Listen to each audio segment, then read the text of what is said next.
शहर की आधुनिक बहू ने अपने सीधे साधे ससुर को अनपढ़ और बोझ समझकर उनका घोर अपमान किया। लेकिन जब ससुर के छिपे हुए हुनर ने लाखों की कमाई की, तो बहू का सारा घमंड चूर चूर हो गया। दीननाथ जी अपने गांव के एक बेहद सीधे और सरल स्वभाव के व्यक्ति थे। उनके हाथों में मानव साक्षात सरस्वती और विश्वकर्मा का वास था। लकड़ी के छोटे छोटे टुकड़ों को तराश कर वह ऐसी सजीव मूर्तियां और कलाकृतियां बनाते थे कि देखने वाले ठगे रह जाते थे। लेकिन गांव में इस कला की कोई विशेष कीमत नहीं थी, इसलिए उनका जीवन सादगी से ही बीत रहा था। जब उनकी पत्नी का स्वर्गवास हुआ, तो उनका इकलौता बेटा सुमित उन्हें अपने साथ शहर ले आया। सुमित शहर में एक अच्छी नौकरी करता था और उसकी पत्नी रश्मि बड़े बड़े समारोह और आयोजनों की सजावट का काम करती थी। रश्मि खुद को बहुत आधुनिक मानती थी और उसे इस बात का बहुत अहंकार था कि वह हर महीने लाखों रुपए कमाती है। दीननाथ जी जब शहर के उस आलीशान फ्लैट में रहने आए, तो उन्हें वहां सब कुछ पिंजरे जैसा लगा। बहू रश्मि सुबह उठते ही दफ्तर के लिए भागती और घर के नौकरों पर हुक्म चलाती। दीननाथ जी के लिए वह घर एकदम पराया था। अपना समय काटने के लिए दीननाथ जी ने बालकनी के एक कोने में अपनी छेनी और हथौड़ी निकाल ली और लकड़ी के छोटे छोटे टुकड़ों से कुछ न कुछ बनाना शुरू कर दिया।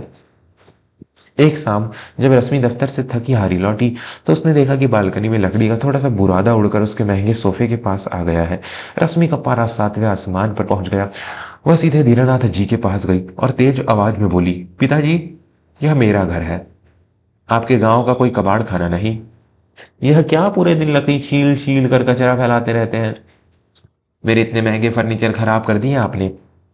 दीनानाथ जी सहम गए और अपनी छेनी नीचे रखते हुए बोले, बहू, मैं तो बस अपना समय काट रहा था। मुझे क्या पता था कि हवा से बुरादा अंदर आ जाएगा। मैं अभी साफ कर देता हूँ।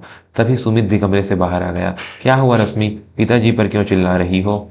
रश्मि झल्लाते हुए बोली, चिल्लाओ नहीं तो क्या, आरती उतारो इनकी। दिन भर घर में बैठे रहते हैं, वक्त की रोटियां तोड़ते हैं और ऊपर से मेरी नाक में दम कर रखा है। सुमित, तुम इन्हें समझाते क्यों नहीं कि यह शहर है, यहाँ इन फालतू के लकड़ी के खिलौनों की कोई जगह नहीं है। अगर इंसान एक पैसा कमा नहीं सकता, तो कम से कम घर में शांति तो बनाए रख सकता है। जब देखो तब इस घर में बोझ बनकर पड़े रहते हैं। सुमित ने अपनी पत्नी को शांत करने की कोशिश की। रश्मि, जुबान पर लगाम रखो, वो मेरे पिताजी हैं, उम्र हो गई है उनकी। क्या अब इस उम्र में वो पैसे कमाने जाएंगे? तो कम से कम घर गंदा करना तो बंद करें। वैसे भी इस दुनिया में उसी की इज्जत होती है जो पैसा कमाता है। जो कुछ नहीं कमाता उसकी हैसियत घर के पुराने फर्नीचर से ज्यादा कुछ नहीं होती।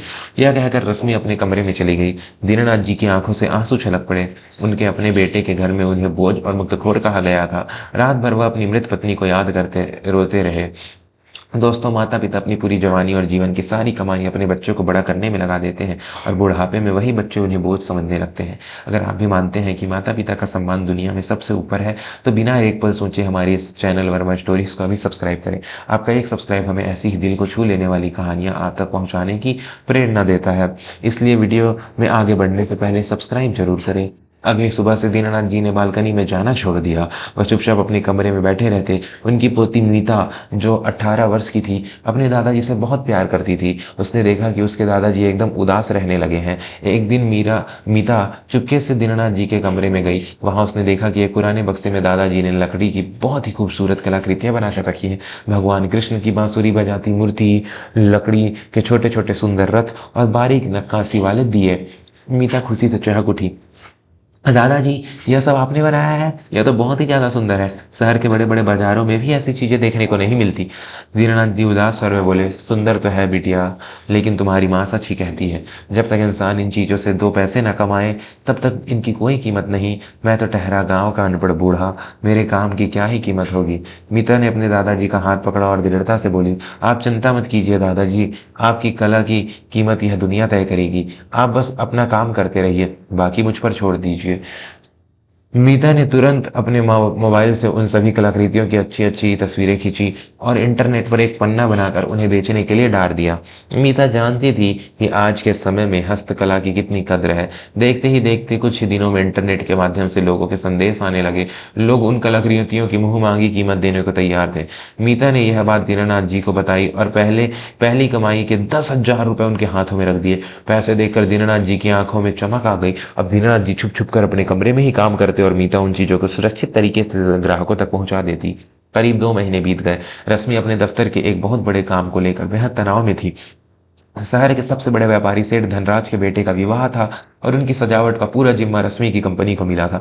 सेठ धनराज को अपनी भारतीय संस्कृति से बहुत लगाव था। उन्होंने रश्मि को साफ शब्दों में कहा था कि उन्हें विवाह के मंडप और पूरे आयोजन स्थल पर शुद्ध भारतीय और पारंपरिक लकड़ी की सजावट चाहिए। रश्मि ने इसके लिए एक बड़े ठेकेदार को पैसे भी दे दिए थे, लेकिन आयोजन से ठीक 2 दिन पहले ठेकेदार ने हाथ खड़े कर दिए। उसने फोन पर रश्मि से कहा कि इतनी जल्दी इतनी सारी पारंपरिक लकड़ी की नक्काशी वाली कलाकृतियां मिलना असंभव है। रश्मि के पैरों तले जमीन खिसक गई। अगर यह काम खराब हुआ तो उसे लाखों का नुकसान होगा और बाजार में उसकी कंपनी का नाम हमेशा के लिए मिट्टी में मिल जाएगा।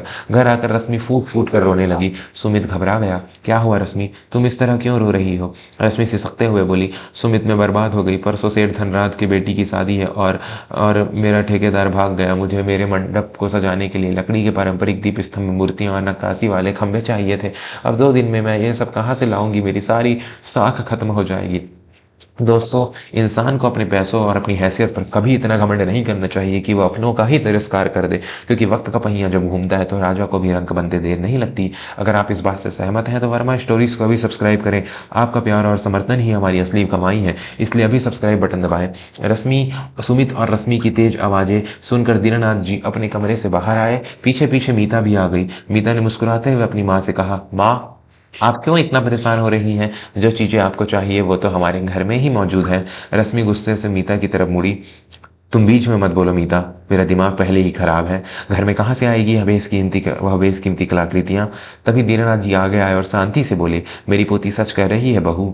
तुमने जिन चीज़ों का जिक्र किया वैसे दर्जनों कलाकृतियां मैंने अपने कमरे में बनाकर रखी हैं।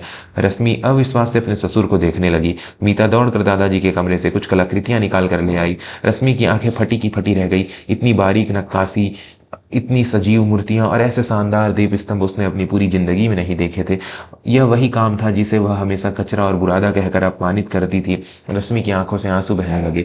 उसने कांपती हुई आवाज में कहा, पिताजी यह सब आपने बनाया है? मीता ने गर्व से कहा, हाँ माँ, और सिर्फ यही नहीं, पिछले 2 महीनों से दादाजी ने इंटरनेट के माध्यम से अपनी ऐसी ही कलाकृतियां बेचकर पूरे 2 लाख रुपए भी कमाए हैं।